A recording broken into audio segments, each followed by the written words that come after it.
M Neeraj Chaudhary और आप हो नीट 360 बायोलॉजी पर। तो आज हम बायोटेक्नोलॉजी चैप्टर का एक छोटा सा टॉपिक डिस्कस करेंगे, isolation of the genetic material. ये मेरा इंट्रोडक्शन है। तो isolation of the genetic material, as we all know, genetic material या तो डीएनए होगा या आरएनए होगा। आरएनए वायरसेस के केस में होता है ज़्यादातर। मोस्ट अबंडेंट जेनेटिक मटेरियल जो होता है वो क्या होता है, डीएनए होता है, जो मोस्टली सारे ऑर्गेनिज्म में प्रेजेंट होता है। ठीक है। तो अगर अपन बात करें कि डीएनए प्रेजेंट कहाँ होता है, तो सेल की बात करें तो सेल मेम्ब्रेन होगी।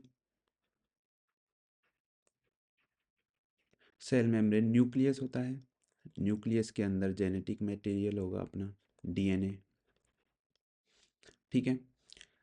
तो इस डीएनए को सेल के बाहर लाना है, इसी को क्या बोलते हैं, आइसोलेशन ऑफ जेनेटिक मटेरियल या आइसोलेशन ऑफ डीएनए। ठीक है।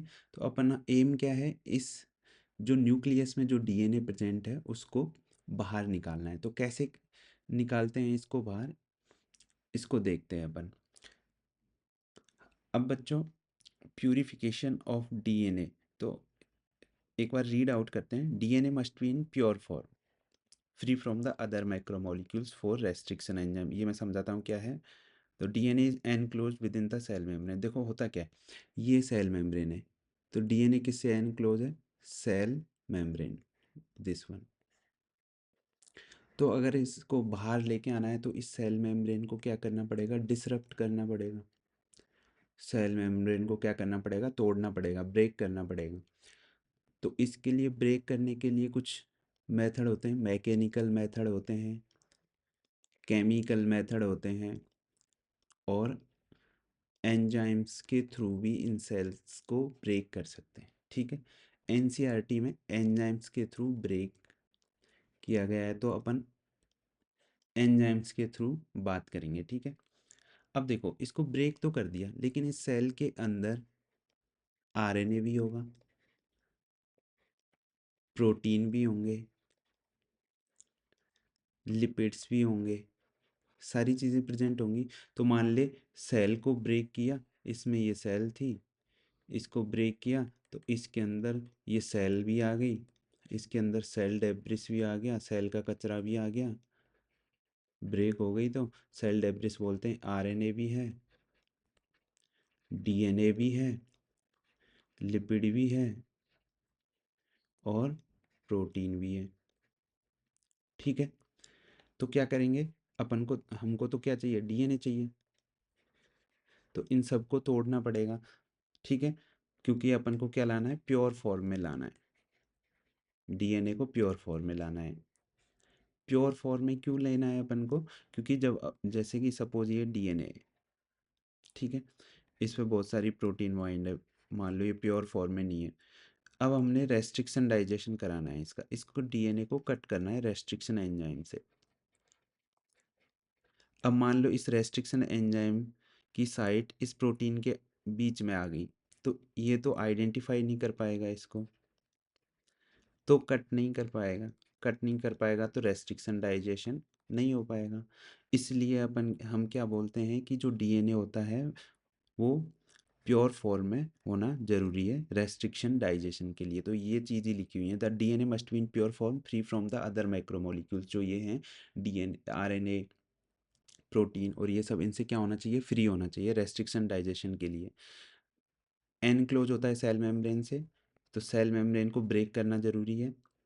जब ब्रेक होगी तो डीएनए के साथ साथ और भी मैक्रोमोलिक्यूल सेल से बाहर आ जाते हैं।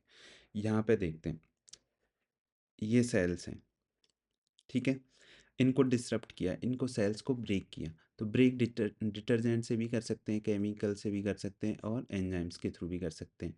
तो ये क्या हुआ, सेल ब्रेक हुई, तो इसके अंदर सब सारी चीज़ें आ गई, डीएनए आ गया, आरएनए आ गया, प्रोटीन आ गया, लिपिड्स आ गए, सारे मैक्रोमोलिक्यूल इसमें आ गए। तो अपन क्या करेंगे, अपन को डीएनए चाहिए ना, डीएनए चाहिए, तो अपन क्या करेंगे, आरएनए को ब्रेक करेंगे किससे? आरएनए से। आरएनएज क्या होता है? एक एंजाइम होता है जो कि आरएनए को ब्रेक कर देता है।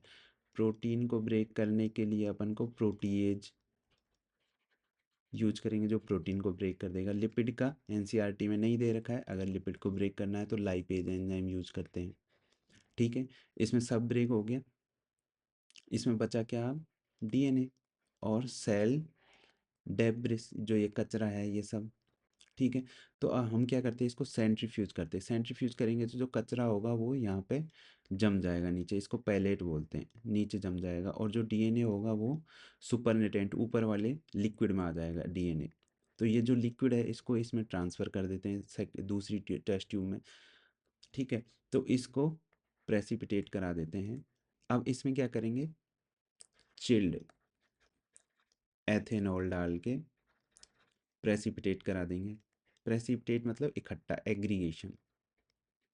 एग्रीगेशन, इस एग्रीगेशन को ग्लास रॉड पे अपन कलेक्ट कर लेंगे। कलेक्ट करने को ही अपन क्या बोलते हैं, स्पूलिंग।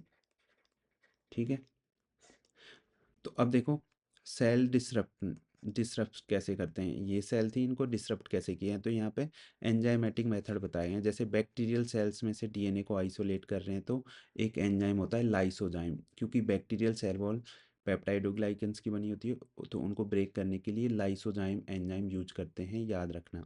प्लांट सेल से डीएनए आइसोलेट कर रहे हैं तो प्लांट सेल को तोड़ने के लिए सेल्यूलेज एंजाइम यूज करते हैं, क्योंकि प्लांट सेल किसकी बनी होती है, सेल्यूलोज की। फंगल सेल वॉल को ब्रेक करने के लिए काइटिनेज एंजाइम यूज करते हैं, क्योंकि ये काइटिन और पॉलीसेकेराइड की बनी होती है। Is it clear? ये तीनों याद रखने इंपॉर्टेंट है। और कंटामिनेट, जो कंटामिनेशन होता है, कंटामिनेंट्स किसको बोला है यहाँ पे, क्योंकि अपन को डीएनए चाहिए तो डीएनए के अलावा जो भी हैं वो सब क्या है, कंटामिनेशन। जैसे कि आरएनए, प्रोटीन, लिपिड, ये सब क्या है, कंटामिनेशन। तो आरएनए को ब्रेक करने के लिए एक एंजाइम यूज किया जाता है, राइबोन्यूक्लिएज, या फिर इसको आरएनएज भी बोल सकते हैं। प्रोटीन को ब्रेक करने के लिए एक एंजाइम यूज किया जाता है, प्रोटीएज।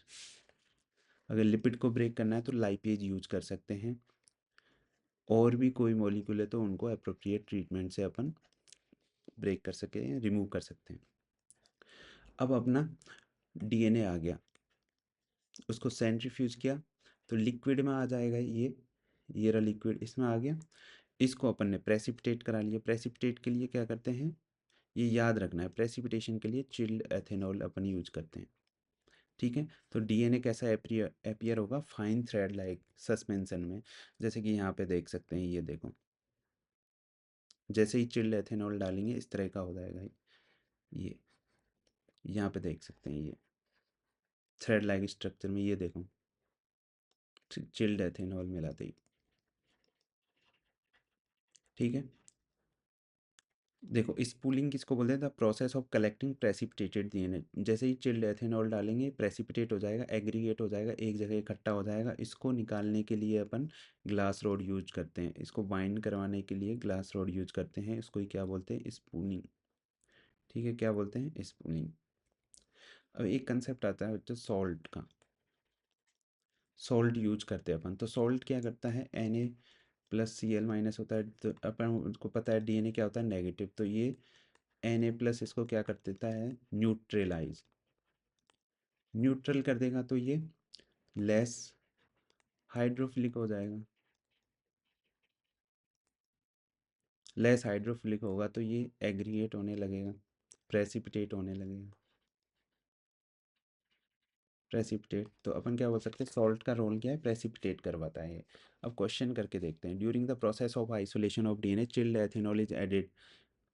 डीएनए को प्रेसिपिटेट कराने के लिए चिल्ड एथेनॉल यूज किया जाता है। Isolation of DNA from a fungal cell involves the use of enzyme. अगर फंगल सेल है तो अपन को पता है काइटिनेज एंजाइम यूज करते हैं। सेल मेम्ब्रेन को ब्रेक करने के लिए, काइटिन की सेल मेम्ब्रेन होती है, उसको ब्रेक करने के लिए काइटिनेज यूज करते हैं enzyme. Arrange the step of isolation of DNA from source. सबसे पहले क्या करते हैं अपन, देखो आइसोलेशन ऑफ डीएनए। सबसे पहले तो अपन डीएनए को आइसोलेट करेंगे। बैक्टीरियल सेल है तो लाइसोजाइम यूज किया। उसके बाद आइसोलेट करने के बाद अपन क्या करेंगे, जो कंटामिनेशन है किसका, प्रोटीन प्रोटीन और आरएनए का उसको रिमूव करेंगे। उसके बाद क्या करेंगे हम, कंटामिनेशन रिमूव हो जाएगा तो प्योर फॉर्म आ जाएगा डीएनए, तो उसको प्रेसिपिटेट कर लेंगे। उसके बाद उसको रेस्ट्रिक्शन एंजाइम से डाइजेस्ट करेंगे। मैं पहले ही बता चुका हूँ, रेस्ट्रिक्शन एंजाइम से डाइजेस्ट करने के लिए अपन डीएनए को क्या करते हैं, प्योर करते हैं, ठीक है। While isolating DNA from bacteria which of the following enzyme is not used. कौन सा बैक्टीरिया है, उससे डीएनए को आइसोलेट करना है, तो बैक्टीरिया के लिए अपन लाइसोजाइम, मेम्ब्रेन को ब्रेक करने के लिए आरएनए को ब्रेक करने के लिए आरएनएज, प्रोटीन को ब्रेक करने के लिए प्रोटीएज। तो प्रोटीएज यूज किया, लाइसोजाइम यूज किया, राइबोन्यूक्लियेज, इसको आरएनएज भी बोलते हैं। डीऑक्सीराइबोज कहीं यूज नहीं किया। Question, next question, name the enzyme that are used for the isolation of DNA from bacterial and fungal cell for recombinant DNA technology. Bacteria से असर्शन क्या है, use of chitinase enzyme is necessary for isolation DNA from yeast. Yes it is correct, but not in case of spirogyra में नहीं। ठीक है, सही बात है। रीजन, फंगल सेल वॉल किसकी बनी होती है, काइटिन या सेल्यूलोज की बनी होती है। बिल्कुल correct, both assertion and reason correct. Thank you so much.